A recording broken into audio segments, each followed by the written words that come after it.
പൂരങ്ങളുടെ പൂരത്തിന് കൊടിയേറി. ഇനി കണ്ണും കാതും തൃശൂരിലേക്ക്. പ്രധാന പങ്കാളികളായ തിരുവമ്പാടി പാറമേക്കാവ് ക്ഷേത്രങ്ങളിലും ഘടകക്ഷേത്രങ്ങളിലുമാണ് കൊടിയേറിയത്.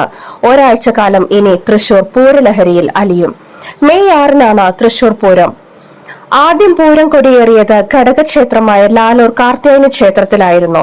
തുടർന്ന് പ്രധാന പങ്കാളിയായ തിരുവമ്പാടി ക്ഷേത്രത്തിലായിരുന്നു കൊടിയേറ്റ്. ആർപ്പുവിളികളും ആരവങ്ങളുമായി ദേശക്കാർ ചേർന്ന് കൊടിമരമുയർത്തി. അങ്ങനെ ഒരു പൂരക്കാലത്തെ കൂടി തിരുവമ്പാടിക്കാർ വരവേറ്റു. പിന്നാലെ പൂരാവേശം മലതള്ളി പാറമേക്കാവിലും കൊടിയേറ്റ് ക്ഷേത്രം ഭാരവാഹികളും ദേശക്കാരും ചേർന്ന് കൊടികാലുയർത്തി.